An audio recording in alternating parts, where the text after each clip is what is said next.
Bom, muito boa tarde, senhoras e senhores deputados. Cumprimento também a senhora Presidente da Comissão Nacional de Proteção de Dados, a senhora Professora Doutora Filipa Calvão, bem como a senhora Secretária da Comissão Nacional de Proteção de Dados.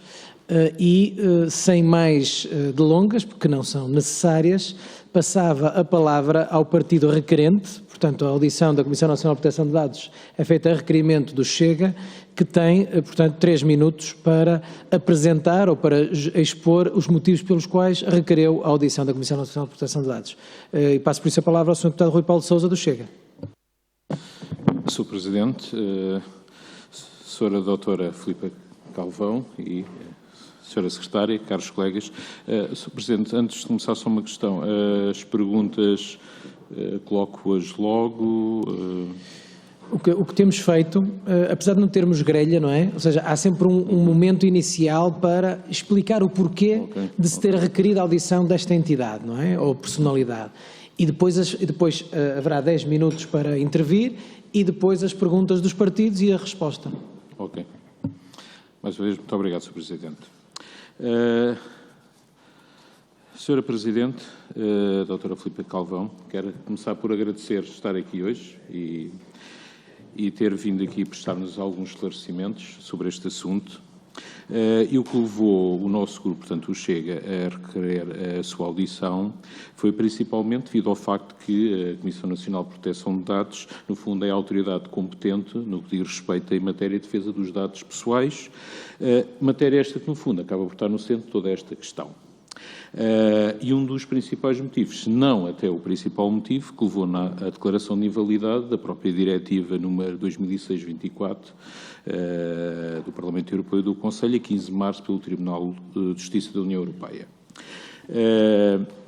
Já em 2015, quando a referida declaração, imediatamente se devia ter procedido nessa altura, obviamente, à alteração da lei, se necessário à própria Constituição.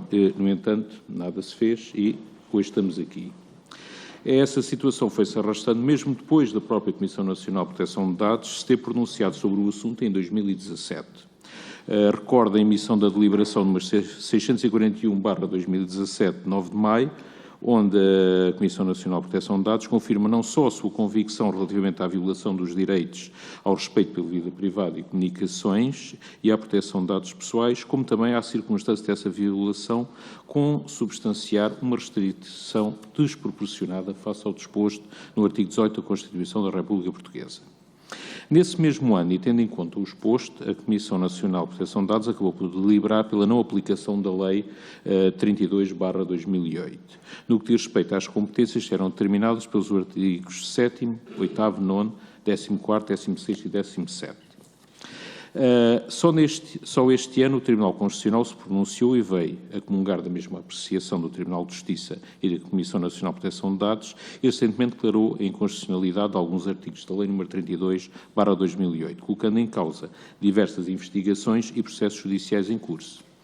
A isto acresce o facto de se pretender que este seja um processo legislativo forte, coeso, que não deixe brechas na lei, que permita assegurar os direitos dos cidadãos e proteger os seus dados, mas também que as entidades policiais e judiciais consigam fazer o seu trabalho de modo a nos proteger a todos nós. Portanto, o objetivo do Chega é conseguir esse equilíbrio e acabar com o impasse atual nas investigações que foram afetadas por esta decisão de inconstitucionalidade. Foi este o motivo que pedi para cá virem e, a seguir, o que eu tenho são realmente questões, mas passo agora a palavra. Obrigado. Muito obrigado, Sr. Deputado.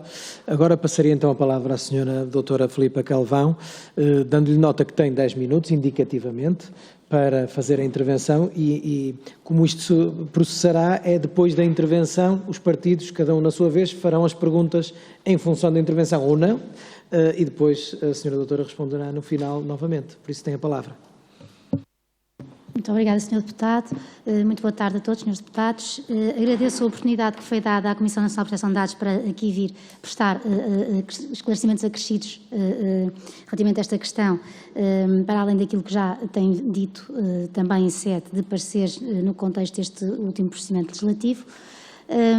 E se me permitem só gastar 2 minutos da vossa paciência e atenção para lembrar as razões que estão na base da jurisprudência do nosso Tribunal Constitucional e dos Tribunais Europeus, do Tribunal de Justiça da União Europeia e do Tribunal Europeu dos Direitos Humanos, quanto a esta matéria, lembrando especificamente que é assumido por esta jurisprudência que a ingerência nas comunicações eletrónicas, ou seja, o tratamento de dados que se consubstancia na conservação de dados de tráfego e de localização dos cidadãos, da generalidade da população, de forma indiferenciada e sistemática, a simples conservação, já não estou a falar do acesso pelas autoridades policiais, mas a simples conservação dessa informação constitui uma ingerência grave nos direitos fundamentais, no direito à vida privada e, consequentemente, no condicionamento das liberdades fundamentais dos cidadãos, e que, por isso, essa ingerência tem que ser, de facto, ponderada com os outros interesses que estão na base, enfim, dessa conservação e desse acesso e que se prendem com a garantia da segurança nacional, segurança interna e segurança de pessoas e bens. E sublinhar este aspecto, precisamente comparando aqui estes acórdãos sobre o acesso, a conservação e acesso a estas matérias, estes dados pessoais relativos aos dados de tráfego e de localização no contexto das comunicações eletrónicas, com um outro acórdão recente, que também a Comissão há de fazer aqui vir uma deliberação chamando a atenção para a necessidade de rever a legislação nacional quanto a esse aspecto, que é o acórdão relativo à diretiva PNR, dos Passenger Name Record, ou seja, relativa ao registro de dados pessoais dos passageiros no contexto da utilização dos serviços de companhias aéreas. Isto porque esse acórdão, que é já posterior a esta última intervenção da CNPD neste procedimento legislativo, ou seja, nos pareceres de junho, é de finais de junho deste ano, de 21 de junho de 2022, esse acórdão do Tribunal de Justiça da União Europeia vem precisamente dizer, apesar de ser crítico também quanto, enfim, ou interpretar restritivamente a diretiva para salvá-la de juízos de desconformidade com a Carta, vem precisamente sublinhar que no contexto da diretiva PNR, o conjunto de dados pessoais tratado não tem uma afetação tão significativa da vida privada porque diz respeito a uma parcela da vida das pessoas. Nem, por regra, a maior parte das pessoas, no contexto da nossa população, não viaja todos os dias de avião. E, portanto, aqui a informação que é aí objeto de tratamento e o impacto na vida privada das pessoas não é tão significativo como é neste caso em que estamos a falar de comunicações eletrónicas, quando nós hoje vivemos todos num mundo eletrónico e digital, todas as nossas interações com os outros passam muito significativamente por esse contexto digital, e também a nossa vida, em termos de acesso de buscas no motor de busca, que é também abrangido pelo conjunto de dados que aqui é objeto de tratamento, também aí se revela muito a nossa vida privada. E, de facto, portanto, o que nós temos aqui é que temos que fazer uma ponderação cuidada desse impacto significativo na vida privada dos cidadãos e das liberdades fundamentais que a vida privada, no fundo, a ressalva da vida privada ou a proteção da vida privada acaba por salvaguardar também, com os tais interesses que aqui estão subjacentes no contexto do combate à criminalidade. Para sublinhar que só pode ser de facto relevante e que essa tem sido a linha de força da nossa jurisprudência europeia e também nacional, para sublinhar que só pode ser a criminalidade grave a justificar essa restrição desse direito fundamental à vida privada. Ora, nesse contexto,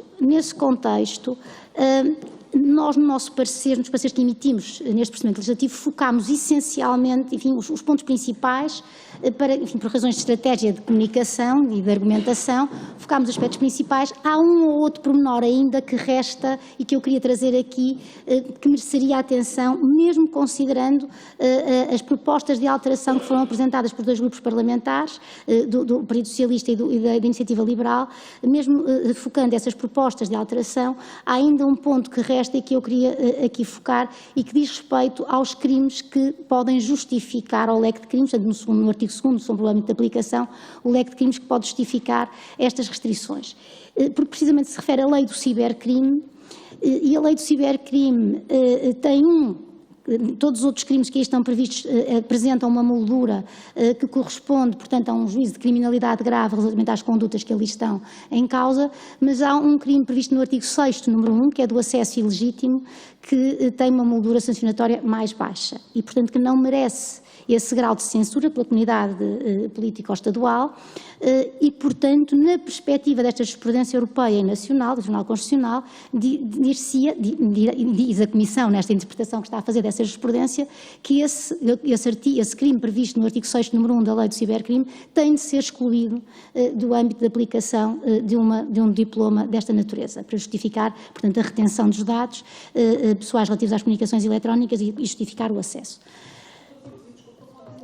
Peço desculpa, era para aproveitar os 10 minutos, mas eu vou então respirar pelo meio. Peço desculpa.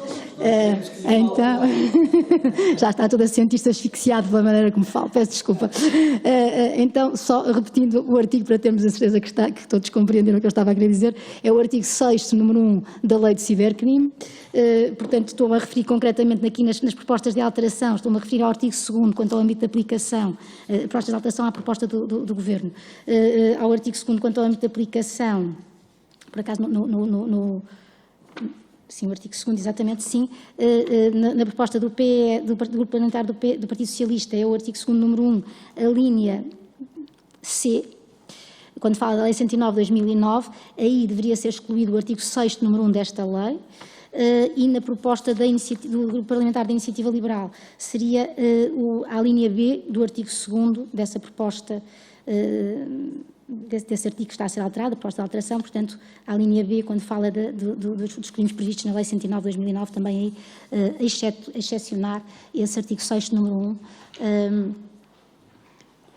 Peço desculpa, não conheço, há uma proposta do PSD. Não estava no site anteontem, quando eu abri o site, peço desculpa. E eu ontem não consegui abrir. Quero desculpar. Então, ou foi falha minha, mas de facto só consegui descarregar estas duas, peço desculpa. Então, a minha apreciação vai ficar aqui um bocadinho manca, digamos assim, porque não vi todas as propostas. Quero desculpar se a falha foi de facto, foi imputável, porque fui eu que fiz esse acesso e de facto anteontem, não foi ontem, mas foi anteontem quando abri, não encontrei. Não encontrei. Terá sido falha de busca. Pois, não consegui encontrar. Peço desculpa por isso.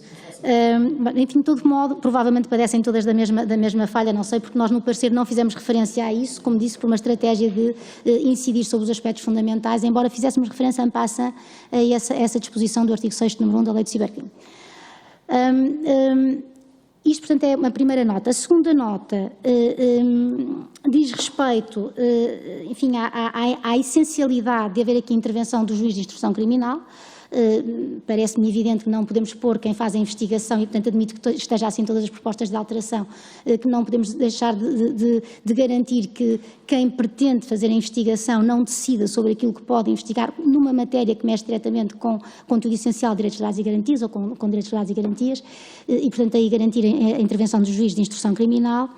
E, finalmente, quanto ao conjunto dos dados pessoais que podem ser objeto de tratamento. E, portanto, falando agora genericamente, uma vez que não conheço todas as propostas de alteração, falando agora genericamente da proposta de lei do Governo, a estratégia seguida não é propriamente censurada, digamos, pela Comissão Nacional de Proteção de Dados, que é não criar uma base de dados autónoma para efeitos de investigação criminal, aproveitando, portanto, a base de dados que as operadoras de telecomunicações já dispõem para efeitos de faturação. E aí nada temos, naturalmente, a opor que durante o período em que as operadoras já têm de conservar esses dados se garanta, se permita o acesso para a finalidade de investigação criminal. O que assinalamos como incongruente, vou dizer assim, não digo que abale a estrutura fundamental do Estado de Direito, mas que é incongruente, introduzir numa base de dados que tem por finalidade a faturação dos serviços prestados pelas operadoras, introduzirmos dados que não são necessários para essa finalidade. e na proposta do Governo, portanto, deixando agora de me referir às propostas de alteração que tinha consultado, na proposta do Governo há aí várias disposições, vários tipos de categorias de dados que de facto não são, ou não são necessários todos, porque estão a repetir o que já decorria da atual versão do artigo 6º da Lei 41 de 2004, ou, não são, ou são mera repetição, ou de facto não são necessários para esse efeito. Não quer, e concretamente, enfim, de relevante nessa proposta de lei do Governo estava que manifestamente é excessivo e desnecessário, mas também é excessivo, o acesso à internet, saber exatamente quando se inicia e termina o acesso aos sites na internet, através de motores de busca, porque estamos a falar, na verdade, de informação que não é necessária de todo para a faturação, que interessa são os descarregamentos, digamos assim, e não tanto os dados utilizados, melhor dito, em termos de dados de consumo, e não tanto, portanto, quando se inicia ou termina um determinado acesso à internet, e assim como também um conjunto de dados que não parecem de todo necessários para efeitos de faturação, que não quer dizer que não sejam tratados pelas operadoras de telecomunicações. Estou a pensar nos dados, que nós nem referimos no parecer, enfim, para não atrapalhar a comunicação, mas estou a pensar nos dados relativos ao endereço de IP, estou a pensar no e-mail e no MSI, que são dados de identificação internacional do assinante ou do equipamento móvel, mas que, sobretudo o e-mail, não nos parece ser, na avaliação que fizemos dado a dado, necessário para este efeito de faturação. Não quer dizer que a jurisprudência, quer o Tribunal de Justiça da União Europeia, o Tribunal dos Direitos do Homem, enfim, entendido aqui num sentido mais amplo, que não foi tão preciso, mas também do Tribunal Constitucional, não quer dizer que a jurisprudência não entenda que pode ser conservada a informação relativa à identificação do assinante e do equipamento móvel utilizado para efeitos de investigação policial, criminal. O que nós estamos a dizer é que há uma incongruência quando estamos a integrar esses dados numa base de dados com uma finalidade específica, que é de faturação, quando eles não são de facto aptos para essa finalidade. Como digo, não é um abalo estrutural no Estado de Direito, se lá estiverem, mas há aqui uma incongruência nessa construção legislativa que não podemos deixar de assinalar. De todo modo, estou naturalmente disponível para os esclarecimentos que entenderem necessários quanto a outros aspectos, designadamente quanto às propostas que os vários grupos parlamentares tenham apresentado e que, sobretudo, aquelas que eu desconheço, mas estou completamente à disposição dos senhores deputados, como é óbvio, para responder ao que entenderem. Muito obrigada. Muito obrigado. Feita esta intervenção inicial, abre-se agora o período para as questões ou intervenções dos partidos, iniciando pelo Partido Socialista. O Sr. Deputado Pedro Delgado Alves tem a palavra. Muito obrigado, Sr. Deputado. Sr. Coordenador, agradeço em particular à Sra. Professora as notas que nos traz, tem sido sempre relevantíssimo nestas temáticas, não especificamente apenas neste momento em que legislamos sobre a matéria, mas diria que este, talvez, de todos os processos legislativos que temos tido em mãos, seja dos mais complexos dos tempos recentes, porque, inegavelmente, há uma preocupação em assegurar que a investigação criminal e a tutela de valores essenciais da comunidade, como sejam a segurança interna e externa e a própria prevenção da criminalidade, são fatores relevantes, com peso constitucional e com tutela constitucional, por um lado. E, aliás, e com toda a razão, o Sr. Professor dava nota, cada vez fazemos mais coisas com recurso a meios de comunicação eletrónica, portanto, muito mais espaço, ou melhor, muito mais tempo passamos nesse espaço, muitas vezes muito mais tempo passamos nesse espaço sem noção dos riscos associados, muito do que se passa nesse espaço permanece eternamente no ar, na nuvem, e portanto não é reversível, mas por outro lado, quem também pratica ilícitos com recurso a estes meios também lá se encontra e, portanto, de alguma maneira, o equilíbrio entre prevenir os riscos associados a quem neste espaço virtual pratica os ilícitos e quem quer ser protegido não é fácil de alcançar. Mas dizia que este é especialmente complexo porque, se quisermos, usar aqui uma analogia do urbanismo, isto é uma azinhaga em que os muros das quintas dos lados são especialmente altos e não é líquido que a azinhaga de facto desemboque no final do caminho num amplo prado onde podemos facilmente aplicar a lei, porque a jurisprudência do Tribunal de Justiça tem vindo a ser,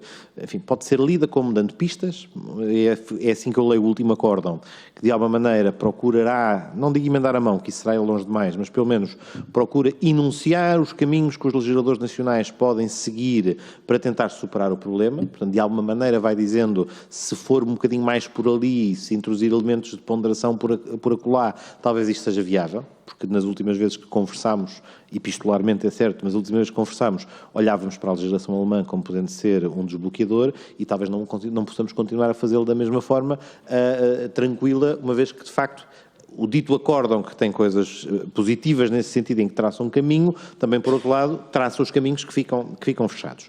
As questões que eu ia colocar, de alguma maneira, a Sra. Professora já as enunciou.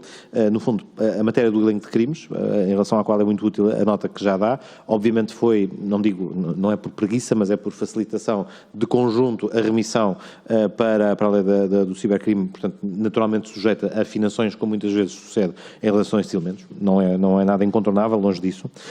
A matéria do próprio prazo de conservação, essa cada vez mais relevante, não se terá pronunciado tanto sobre isso, mas era importante que nos pudesse dar algumas notas e pistas sobre isto, porque na audição do Sr. Diretor da Polícia Judiciária, um dos aspectos frisados era precisamente o relevo da possibilidade da duração da conservação de alguns elementos por mais tempo ser útil, porque até é apenas na reta final do curso deste prazo que surge a notícia, ou pelo menos que se começa a desenrolar o novelo a partir dessa informação, demonstrando que há mais informação que continua a ser necessária. Não significa isto que o prazo deva ser prolongado ad eternum e sem ressalvas, mas pelo menos a possibilidade de introduzir prorrogações devidamente fundamentadas e eventualmente a avalizar pelo juiz que esteja já, ou que tenha que ficar já a pilotar a autorização às restrições de direitos fundamentais em presença, é um segundo aspecto. Quanto à autorização judicial, sempre foi um aspecto que desde o início demos nota que tinha que continuar a constar, mas, e este é o outro aspecto em relação ao qual também nos deu já algumas pistas, mas em que eu também insistia nesta questão, prende-se com os dados a tratar. Ou seja, quando falamos de metadados, normalmente há um risco de sob uma mesma designação, sob um mesmo chapéu, sob uma mesma designação, estarem a colocar-se realidades muito dispares entre si, algumas das quais já têm um tratamento jurídico adequado, algumas das quais não são suscetíveis de uma revelação tão profunda de áreas da esfera da reserva e da proteção de dados pessoais e, portanto, pode haver uma maior disponibilidade. Aliás, algumas são até pressuposto para se poder para se poder navegar e para poder aceder às comunicações eletrónicas, o IP em particular, ou seja, o grau de salvaguarda do IP é seguramente distinto daquele que se prende com dados de tráfego ou com dados de geolocalização, mas era também um aspecto em relação ao qual perguntava se aquilo que está em cima da mesa ou que vem estando em cima da mesa se figura como adequado ou se, não digo removê-los, mas pelo menos balizar regimes jurídicos diferenciados, no fundo criar mais gavetas com requisitos diferentes, com prazos diferentes, e eventualmente poderá ser um caminho. Termino dando nota de que, se o percurso e as opções forem estas, também, obviamente, teremos uma dificuldade que é tornar uma legislação muito mais complexa e muito mais difícil de percepcionar por parte dos aplicadores, sendo que os aplicadores, em qualquer caso, serão não propriamente os cidadãos, mas quem se dedica à investigação, portanto, que à partida contará com uma maior, está mais bem apetrechada juridicamente e, portanto, poderá fazer essa navegação. Esqueci-me de uma pergunta e coloco ainda. Prende-se com a opção das bases de dados, ou seja, da não criação de uma base de dados e do recurso às bases de dados já existentes.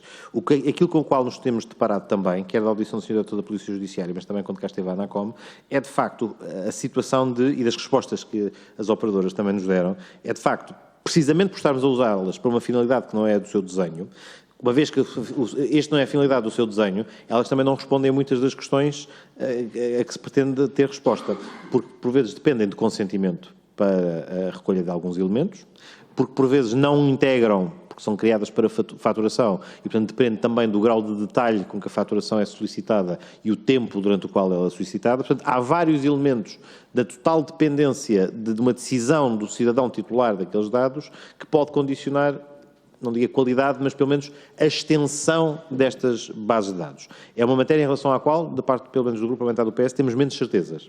Ou seja, quanto mais ouvimos sobre este tema e sobre esta dimensão do que é que está nestas bases de dados que vamos passar a utilizar ao invés de criar uma base autónoma, menos chão sólido nos parece termos sobre este tema e, portanto, se pudesse também dar-nos algumas pistas sobre isto, era também muito útil. Obrigado. Muito obrigado, Sr. Deputado. Passava agora a palavra à Sra. Deputada Mónica Quintela, do PSD. Tenha a palavra. Muito obrigado, Sr. Coordenador. Cumprimento a Sra. Professora Filipa Calvão, Sra. Secretária que a acompanha, os senhores e os senhores deputados. Nós estamos aqui com uma encruzilhada que não é fácil, porque supesando os interesses que estão em causa, que são interesses absolutamente preponderantes no nosso ordenamento jurídico e em qualquer civilização que se quer civilizada e no Estado de Direito Democrático, por um lado o interesse público da investigação e do direito à proteção e à segurança que cada um de nós enquanto cidadão temos, e por outro lado também o direito à reserva da vida privada, e todos os princípios foram violados e que foram tão bem apontados pelo Acórdão 262, prolatado pelo Tribunal Constitucional e também de resto já na esteira e na senda do Tribunal de Justiça da União Europeia. Vendo também com muita atenção os pareceres que a CNPD emitiu, quer relativamente à proposta do Governo, quer relativamente ao projeto do PSD, e eu aqui fiquei com uma dúvida, não sei se a CNPD teve acesso à nossa proposta de substituição, porque na nossa proposta de substituição procurámos corrigir muitas das críticas que aqui nos foram apontadas, designadamente a questão da conservação, na primeira versão, se manter a conservação generalizada de dados pessoais e de localização de tráfego, portanto, restringimos e introduzimos outras correções que nos pareceram que foram ao encontro daquilo que nos foi apontado no parecer da CNPD, que gostávamos que se pronunciasse sobre isso e compreendendo que o Sr. Professor, não tendo tido acesso a ele, não se vai pronunciar agora, nem queremos uma apreciação nem um parecer apressado e, portanto, se depois nos pudesse até enviar por escrito, seria com certeza um instrumento de trabalho muito útil, porque os pareceres têm muita qualidade e interessam-nos, obviamente, portanto, ao processo legislativo, a nós enquanto legislador. Vendo também, concordando e acompanhando aquilo que disseram relativamente à proposta de lei do Governo, designadamente nas 3 críticas principais que apontam, que é a dispensa, que a mim, pessoalmente, e ao PSD nos preocupa muito, a dispensa da autorização do JIC, do Juiz da Justiça Criminal, tem que ser uma autoridade judiciária e tem que ser, obviamente, o Juiz das liberdades, dos direitos, liberdades e garantias a preferir essa autorização. A investigação criminal, o OPC requer, o Ministério Público promove e o Juiz decide, não é? Porque os interesses são sempre incompatíveis, portanto, revemos precisamente, inteiramente nisso e consideramos que é muito importante. Também a questão do alargamento, porque no fundo aquilo que dizem é verdade, isso também nos preocupa. Efetivamente, a Sra. Professora disse muito bem, a proposta de lei do Governo não cria uma base de dados nova, não autonomiza, mas efetivamente distorce completamente a base de dados existente, porque temos uma base de dados que é criada para a faturação e nesta proposta são introduzidos muitos elementos cujo escopo vai muito para além da faturação e que não são necessários. Portanto, eu pergunto se também aí não contende diretamente, isso não vai desembocar também das inconstitucionalidades que já foram apontadas, porque efetivamente estes dados não são necessários para a investigação. E é aquilo que também dizem muito bem, quer dizer, é uma forma encapotada de dar aqui a volta a uma situação que objetivamente portanto, num diploma legal das comunicações eletrónicas que não foi criado para este efeito. Portanto, se não está aqui a haver uma habilidade legislativa que depois poderá vir a ser sancionada pelo Tribunal Constitucional. Contudo, com todas as preocupações que isso acarretam, designadamente, eventualmente o que possa vir a acontecer, de ser proferido novo acórdão pelo Tribunal Constitucional, com força obrigatória geral, que possa ter efeitos retroativos relativamente aos processos em curso e à investigação em curso, que é uma coisa que nos preocupa muito, porque neste momento temos uma lacuna, portanto, temos uma lacuna legislativa grande. Também a questão que nos referem aqui, portanto, que fazem a crítica da imposição das operadoras, notificarem apenas a pessoa cujos dados foram cedidos e não todos os outros intervenientes, os intermediários dessas comunicações. Portanto, gostava de as ouvir falar, de ouvir a Sra. Professora falar sobre isso e de lhe perguntar que, sabendo nós que os dados necessários à faturação não são os dados necessários à investigação criminal, e que se está a deturpar e a distorcer essa base de dados já existente, em que medida é que isso contende com a nossa lei fundamental, em que medida também é que, na opinião da Sra. Professora e da CNPD, isso poderia ser ultrapassado, e também relativamente à portanto, o PSD trabalha diretamente em cima da lei número 32, não vai para a lei 41, portanto, vai da lei 42 e faz também aqui, na proposta de substituição, um apanhado do que nos interessa relativamente a esta matéria da lei 109, da lei do cibercrime. Portanto, em concreto, restringimos, já não fica um acesso generalizado, mas é restringido a determinados locais, como, por exemplo, passagens de autoestrada, aeroportos, portanto, aqueles locais onde, eventualmente, poderá ser mais corrente poder ser apanhados a prática de infrações criminais. Portanto, e nessa medida gostávamos de ouvir falar. Também a proposta do Governo, isto é uma coisa que me tem preocupado muito, trabalha em cima de um prazo de 6 meses. Prazo esse que se reporta exclusivamente, como o Sr. Professor bem sabe, a um prazo de caducidade e de prescrição relativamente ao período do qual as operadoras têm direito a reclamar que lhes sejam pagos os serviços prestados, portanto, e que se o utente pagar de imediato a fatura, nada obsta que essas bases de dados sejam de imediato apagadas e, portanto, a investigação criminal fica a muito breve trecho desprovida desses elementos. Tinha muitas mais questões para lhe perguntar, mas já ultrapassei provavelmente o meu tempo. Com toda a certeza que o Sr. Contador já me está a dizer que sim. Em concreto é isto, nós estamos numa encruzilhada. Objetivamente, nós precisamos de legislar para a investigação criminal num mundo absolutamente digital, porque senão muitos crimes vão ficar impunes e, portanto, é urgente. Como ultrapassar estas barreiras, independentemente das pistas que o acórdão do Tribunal de Justiça da União Europeia nos tem dado, portanto, na perspectiva da CNPD, como ultrapassar, qual seria, enfim, a via mais rápida para obtermos este desidrato. Muito obrigado pela tolerância do tempo, Sr. Muito obrigado. Muito obrigado. Sra. Deputada, temos aqui um coordenador tolerante e, portanto, a tolerância é precisa na vida social e, portanto, também na condução destas reuniões. Estão a ultrapassar o tempo de forma equitativa, pelo menos para já os dois partidos que intervieram. Sr. Deputado Rui Paulo Sousa do Chega, agora sim para fazer as questões e comentários que entender oportunos. Tem a palavra. Obrigado, Sr. Presidente.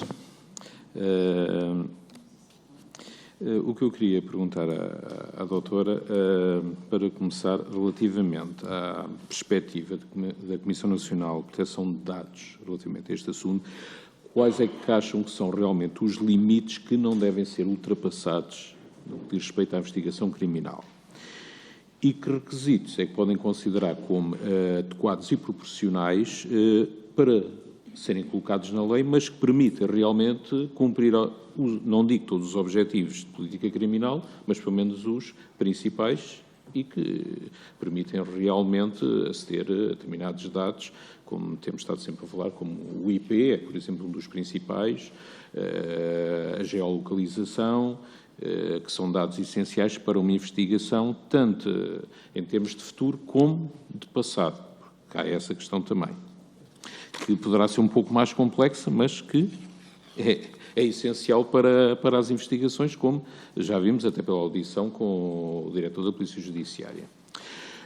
Por exemplo, vê alguma forma de proceder a uma recolha generalizada dos dados para fins judiciais, se o período de tempo for menor ou se for colocado realmente, uma das coisas que temos falado é, apesar disso também ser no fundo inconstitucional, atribuir a um determinado grupo ou área, mas aí estamos no fundo a fazer uma limitação já a nível de local ou de próprias pessoas abrangidas por essa informação.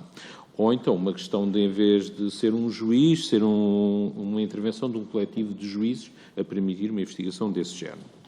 Relativamente à questão agora das bases de dados, que os meus colegas já falaram, mas que de facto torna-se cada vez também mais importante nesta questão toda, é que, como a própria doutora disse há pouco, as próprias operadoras, há dados que teoricamente irão pedir, mas que não são necessários do ponto de vista deles.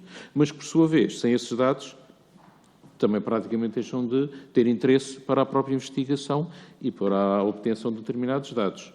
Portanto, resumindo e concluindo, ou se vamos buscar os dados da faturação, apenas de faturação, não colocando IPs, não colocando geolocalizações, não colocando nada disso, o que no fundo também pouco servem, ou então vamos colocar isso, que também é algo que os operadores poderão não necessitar ou utilizar, portanto, ficamos aqui um pouco sem saber muito bem qual é a resposta a isto.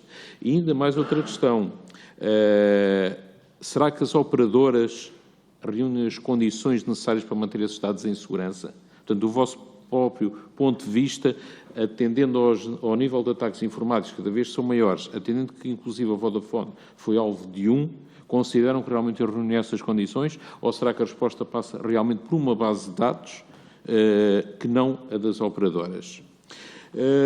Finalmente, para acabar, não sei se terão presente ou não os números, mas tem ideia de qual é o nível de reclamações por uso indevido de dados atualmente por parte das operadoras, ou seja, a nível dos cidadãos, tem-se queixado desse uso indevido de dados e de haver alguma recolha generalizada sobre esses dados, ou isto é um assunto que, no fundo, passa um pouco ao lado dos próprios cidadãos e não se preocupam muito com isso? Estas são as questões que eu queria colocar. Obrigado. Muito obrigado, Sr. Deputado. Tem agora a palavra a Sra. Deputada Patrícia Gil Vaz, da Iniciativa Liberal. Por favor. Obrigada, Sr. Coordenador. Cumprimentar a Sra. Presidente e a Sra. Secretária, os restantes deputados. Sr. Presidente, consideramos que o contributo da CNPD nesta matéria se figura como particularmente relevante, atento ao vosso papel enquanto Autoridade de Proteção de Dados. Gostaríamos de lhes colocar algumas perguntas relativamente aos fundamentos de licitude do tratamento dos metadados por parte das operadoras, assim como relativamente aos prazos desse mesmo tratamento. Ainda assim, gostaríamos de fazer uma breve resenha cronológica que irá permitir depois enquadrar as perguntas que serão feitas. Como saberá, a Lei nº 32 de 2008, que incidia sobre as operadoras e que foi declarada inconstitucional, criava a obrigação legal de se conservarem os dados de tráfego e de localização, criando-se assim uma base de dados autónoma, como também já aqui foi referido. Desde 2017 que a CNPD deixou de aplicar a referida lei, entendendo que esta lei contrariava o direito da União Europeia e a própria Constituição. Igualmente, desde 2017, as operadoras deixaram de ter um fundamento legal de licitude para tratar os referidos dados, ao abrigo desta obrigação, tal como é permitido pelo artigo 6º, número 1, a linha C do RGPD.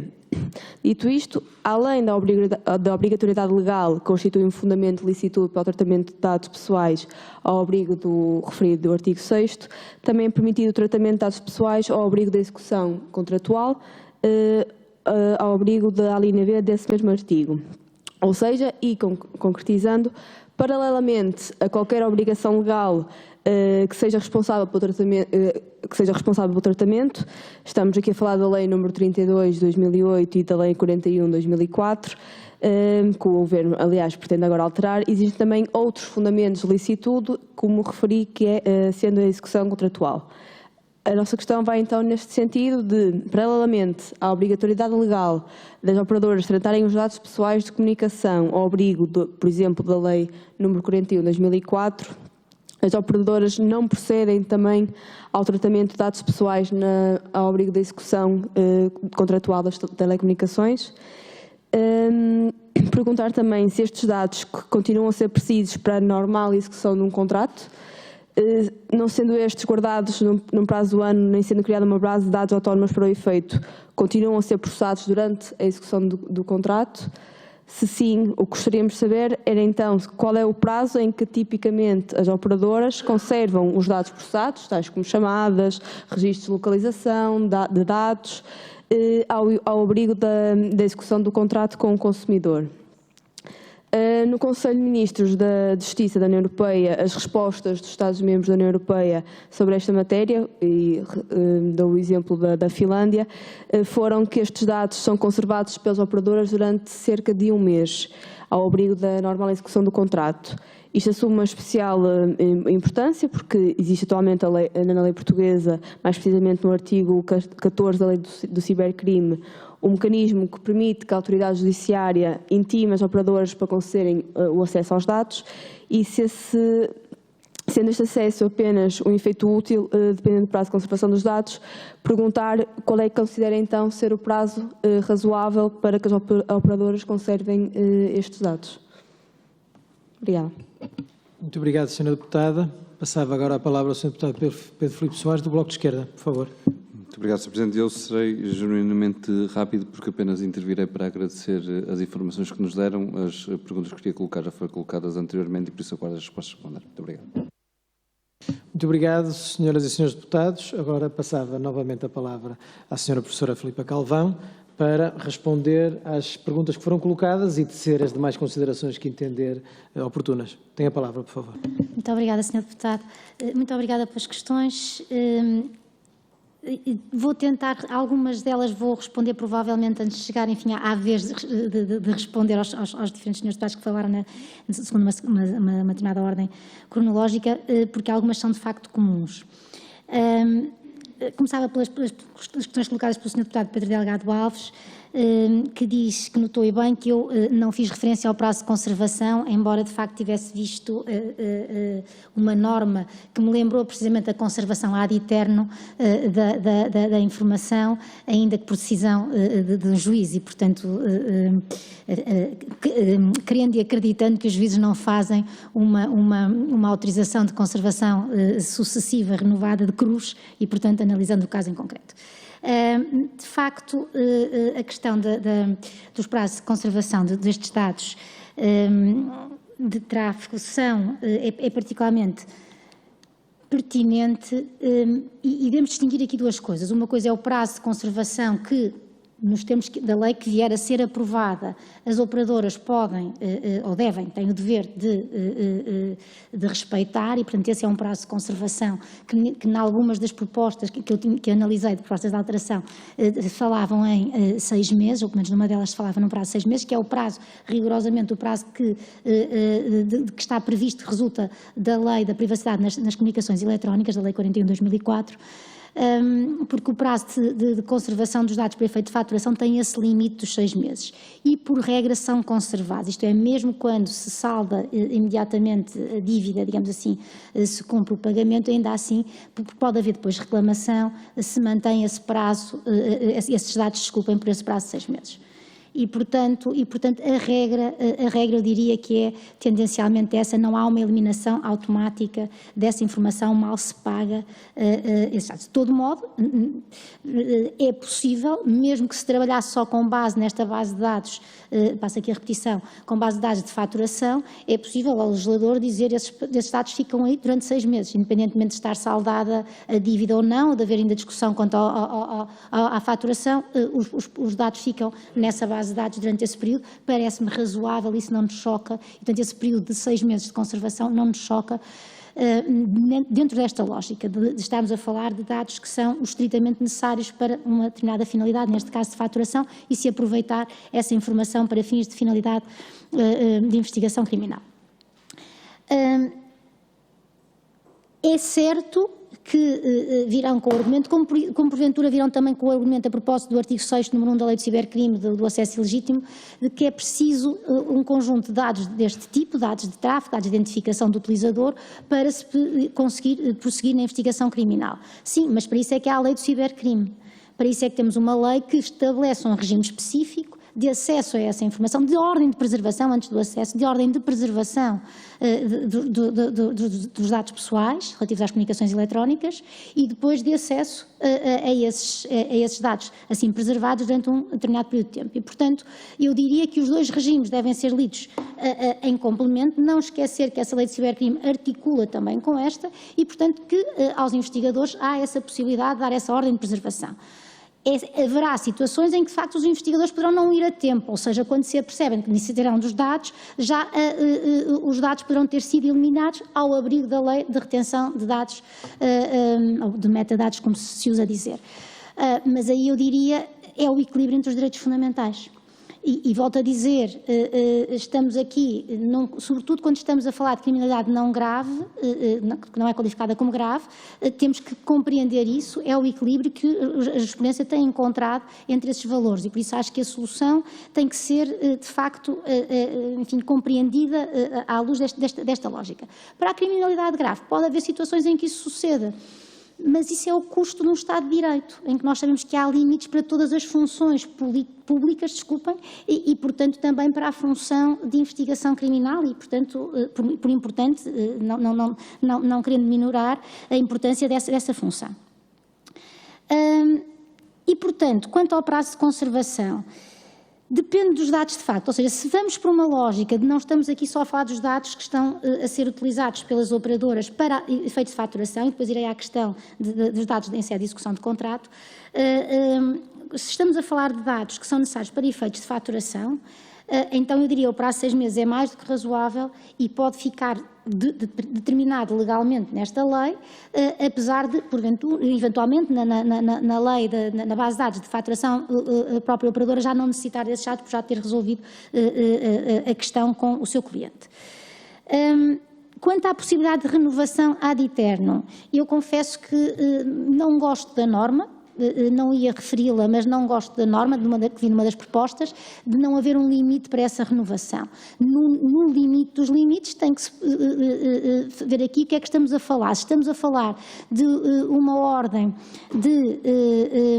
digamos, de conservação dos dados, eu já não estou a tentar recordar-me o que é a norma em causa que tinha visto,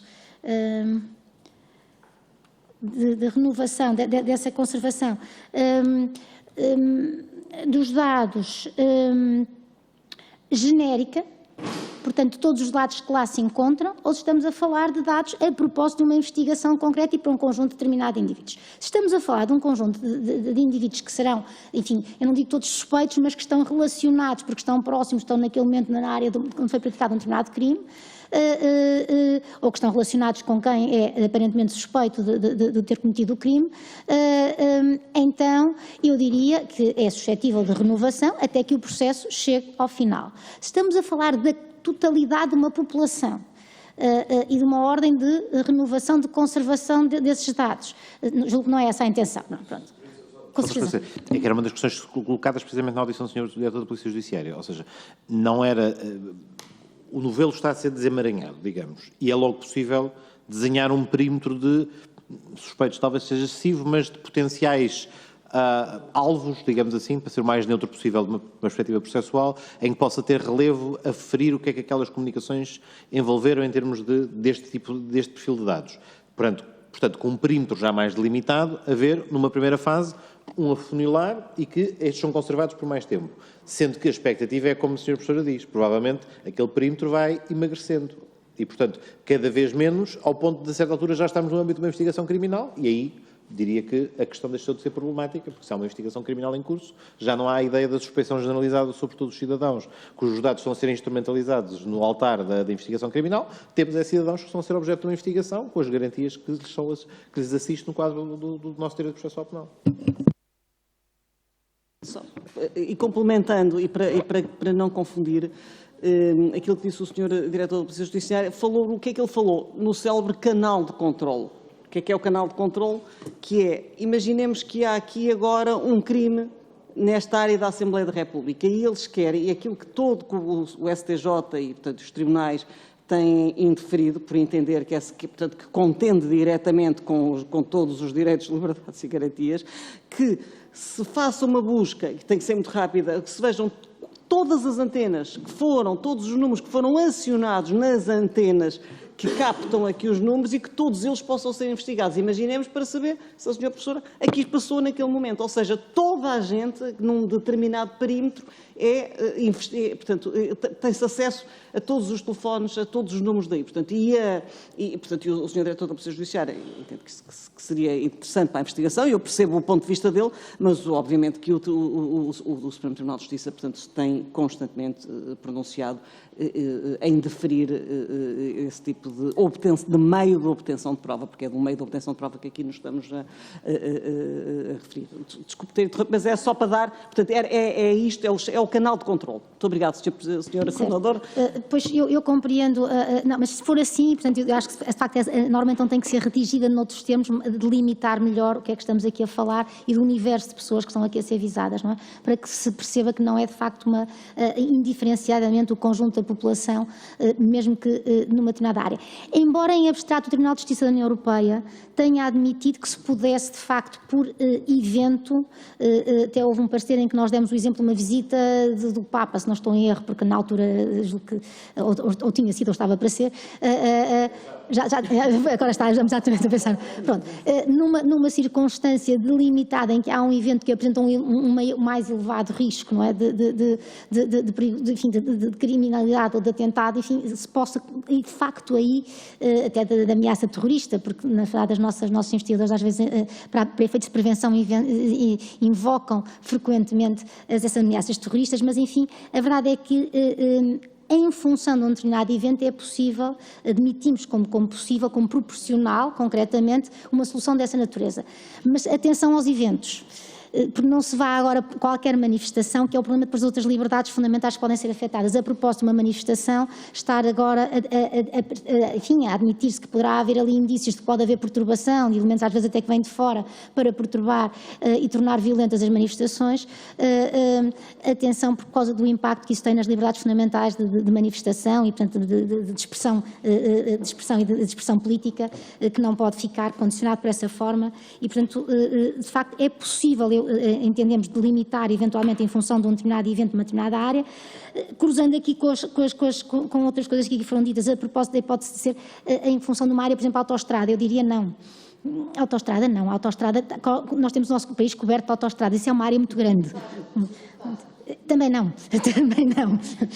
Eu devo dizer que a CNPD, em tempos idos, eu não estava ainda na CNPD, mas foi a responsável, enfim, não sei se por parecer, se por autorização na altura, de exigir que houvesse uma alternativa à Via Verde, precisamente para que não houvesse um registro,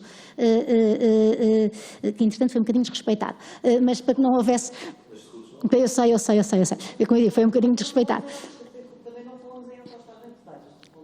Não, há pouco é que referiu.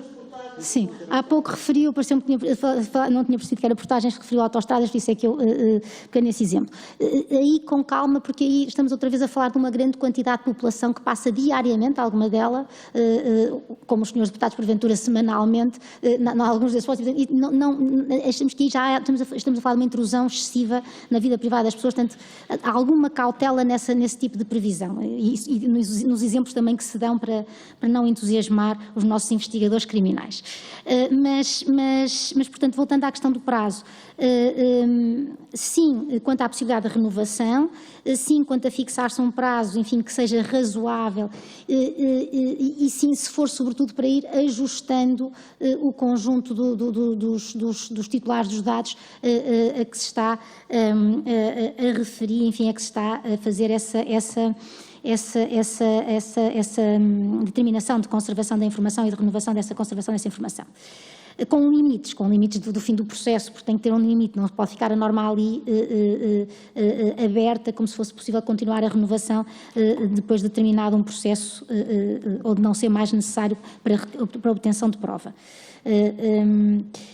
Quanto à hipótese de termos diferentes bases de dados ou diferentes camadas de categorias de dados pessoais, foi colocada aqui pelo Sr. Deputado Pedro Delgado Alves, também não nos choca, a jurisprudência do Tribunal Constitucional aponta nesse sentido. Nós não somos, na Comissão Nacional de Proteção de Dados, grandes adeptos do conceito de dados de base que o Tribunal Constitucional adotou já há alguns anos atrás e que repetiu agora neste acórdão, porque nos parece que menoriza a relevância de alguns dados pessoais que aí estão em causa, mas em todo caso, de facto, os dados relativos à identificação dos assinantes e os dados relativos à identificação do equipamento podem, à luz da jurisprudência, estamos aqui a referir à luz da jurisprudência, não necessariamente à nossa posição originária, mas à luz da jurisprudência, podem ser conservados e, portanto, é razoável que possam ser conservados para o combate à criminalidade.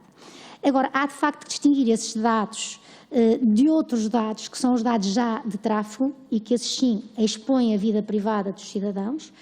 E há a questão do IP, que na interpretação que o Tribunal Constitucional fez, acabou por lhe dar um tratamento um bocadinho diferente, querendo retirá-lo, ou pretendendo retirá-lo da classificação de dados de tráfego, mas é importante perceber que o IP é o que dá o dado de geolocalização, que nos diz georreferenciação, que dá a indicação às operadoras onde nos encontramos por referência às antenas de telecomunicações.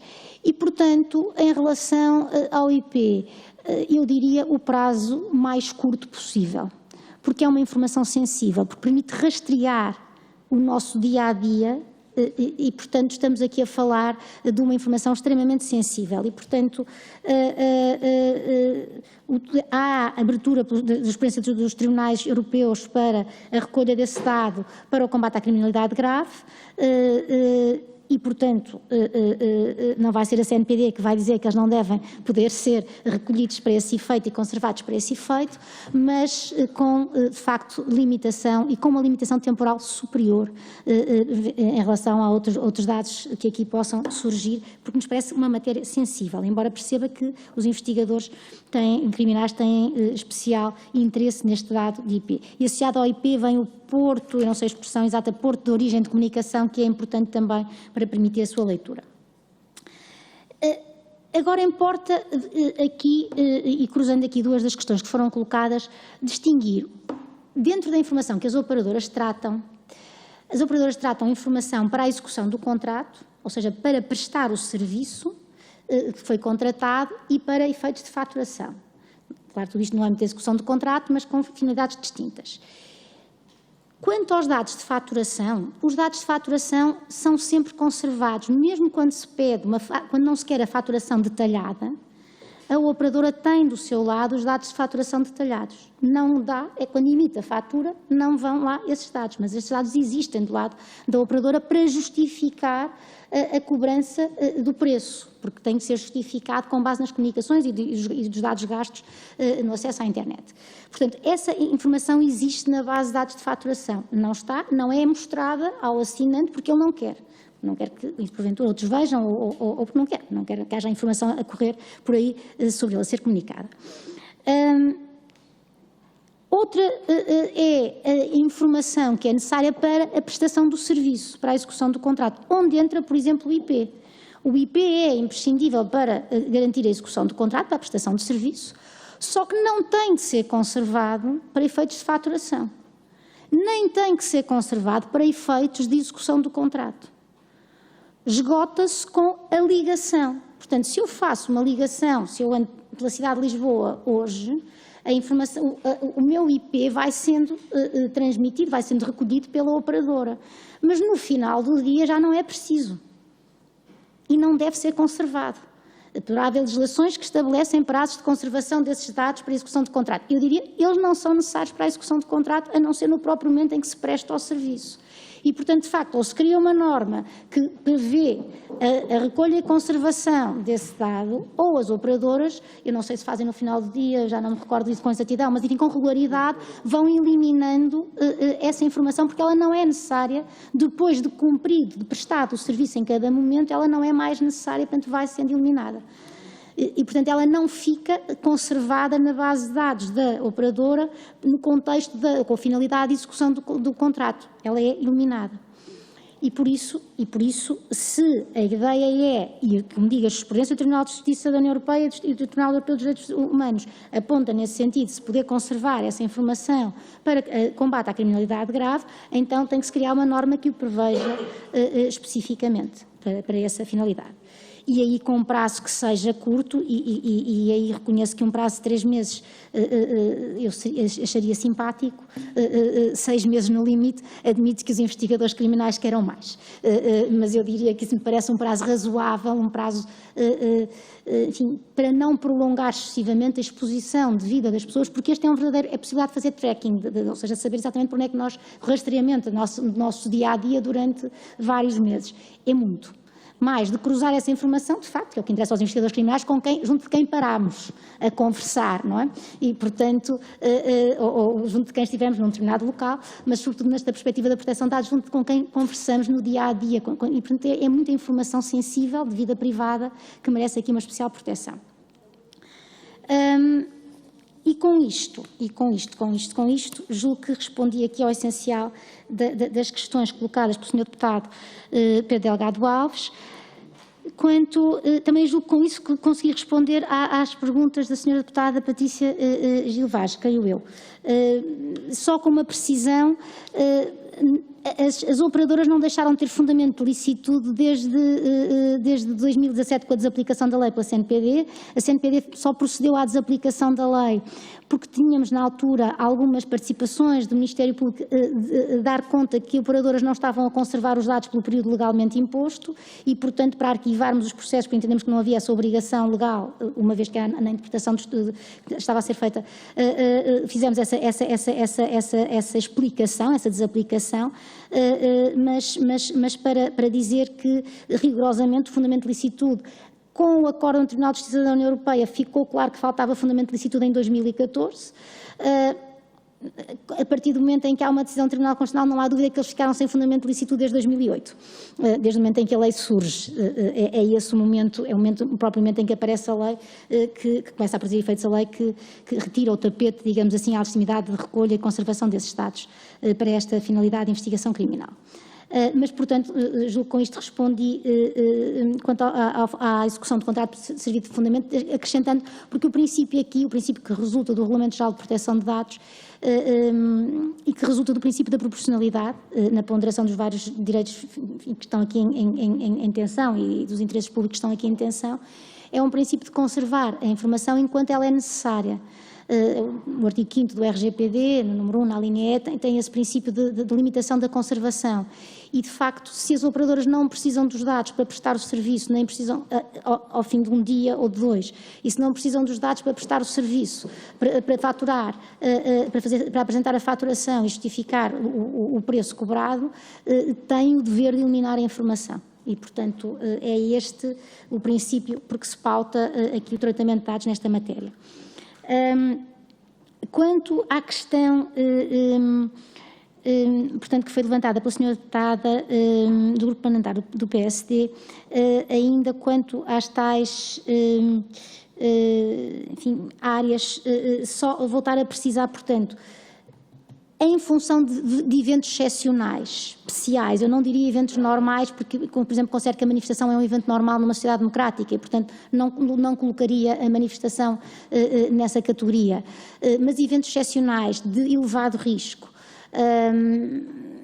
E estou aqui com cautelas porque sei que as nossas polícias, por exemplo, costumam qualificar de elevado risco jogos de futebol, manifestações e, portanto, acho que tem que ser uma coisa excepcional para se justificar que haja uma recolha generalizada e conservação, portanto, de dados de tráfego respeitantes aos cidadãos que se encontrem numa determinada área, mas, portanto, só fazer essa ressalva.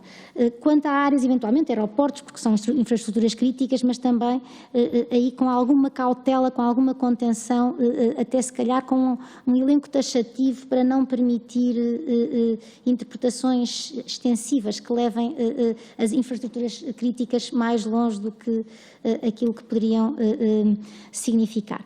Quanto à notificação dos titulares dos dados, é um ponto importante, um ponto que nós sublinhamos nos pareceres que demos e um ponto que não desenvolvemos muito intencionalmente, porque, embora rigorosamente, quando falamos de titulares de dados, estamos a falar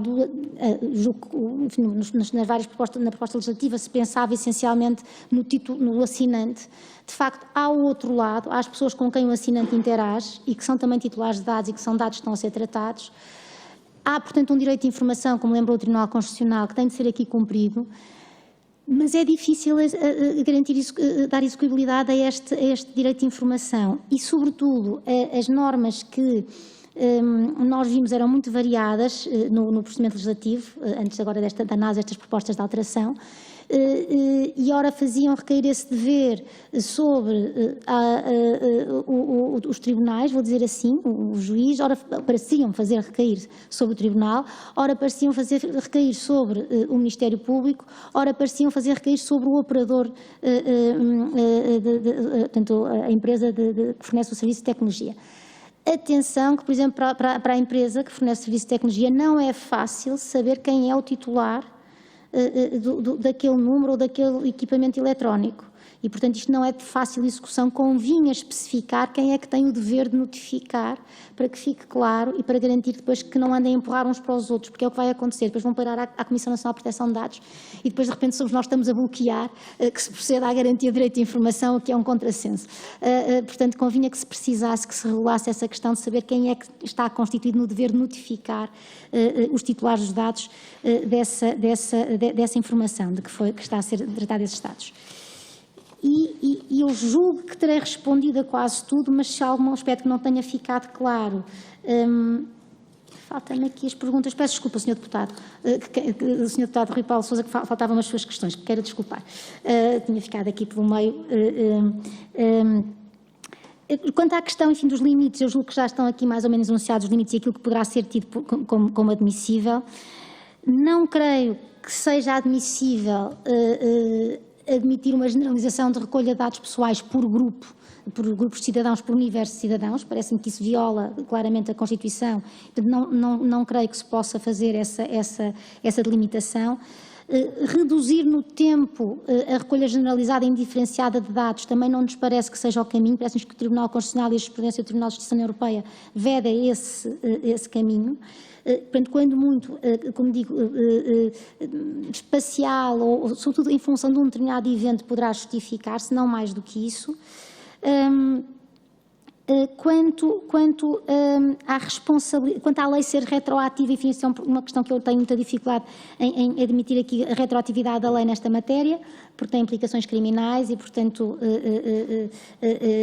independentemente do que aconteceu e o que está a acontecer aos processos que estão em curso, processos criminais que estão em curso, tenho dificuldade em encontrar aqui legitimidade para se fazer um tratamento de dados pessoais com base numa lei retroativa que vai enfim, prejudicar, é uma forma de expressar, mas que vai, portanto, ajudar a incriminar, vai contribuir para a incriminação de pessoas, parece-me que viola em um dos princípios constitucionais.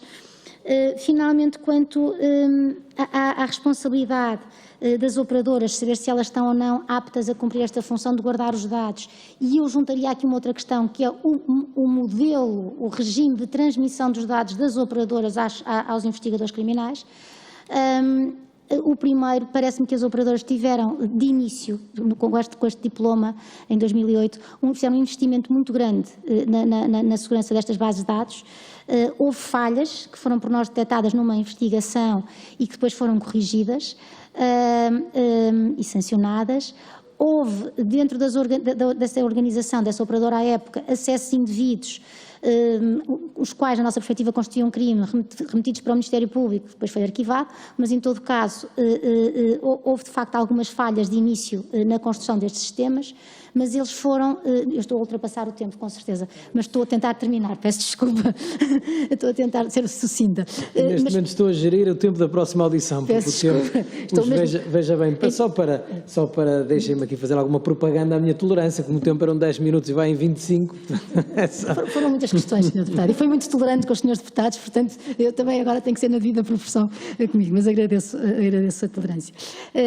Mas, portanto, só para esclarecer que foi feito um grande investimento e, portanto, em termos de medidas de segurança, diria que há cuidados e que as operadoras estão habituadas a ter esses cuidados, medidas de segurança. Agora, ainda há falhas, mas há falhas em todas as organizações e seguramente há nas organizações públicas. Portanto, não creio que passar essa informação para uma entidade pública venha melhorar as coisas. Por outro lado, a comunicação é que me parece muito preocupante. A lei anterior, a lei de 2008, remetia para uma portaria, a portaria foi criada, estabeleceu um sistema, uma plataforma para processar essa comunicação com todas as medidas de segurança, que foi desenhada, houve um investimento quer das operadoras, quer do Instituto ICFES, desculpem que eu sou péssima com siglas, do ICFES, portanto, do lado do Ministério da Justiça, foi criada essa plataforma e depois foi suspensa. por despacho, por uma portaria também regulamentar, assinalando um período experimental e facultativo, que significa que ninguém a utilizou, e os dados passaram a ser transmitidos admitimos por e-mail, sem medidas de segurança, sem que a portaria que veio suspender a utilização dessa plataforma tivesse imposto medidas de segurança e, portanto, é muito importante que essa parte seja objeto de regulação. A remissão para a portaria compreende-se, mas é importante que a lei defina, obrigue, no fundo, a que esse sistema seja criado com medidas de segurança e que depois seja executado efetivamente.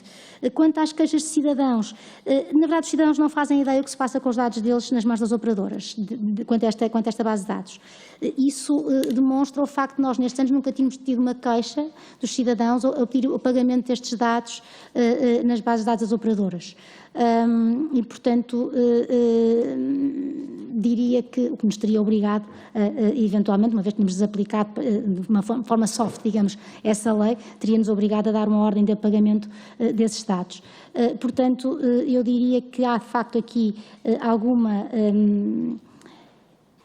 enfim, não diria ignorância, mas desconhecimento do que se passa com os dados no contexto da investigação criminal ou de que dados é que algumas entidades privadas são obrigadas a conservar dados para essa finalidade e que merecem, talvez, depois um trabalho de sensibilização também quanto a essa questão. Peço desculpa, Sr. Deputado, muito obrigada pela paciência. Muito obrigado, Sra. Presidente.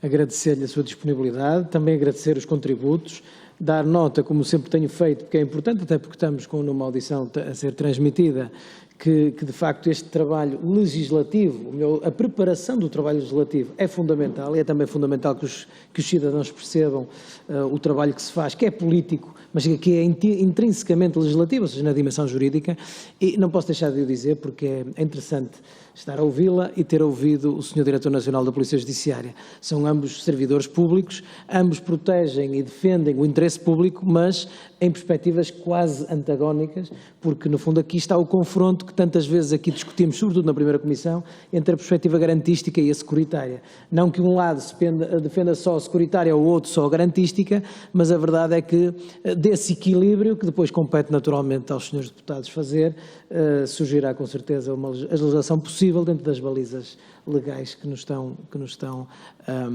a espartilhar e a condicionar aquilo que temos que fazer. Muito obrigado mais uma vez.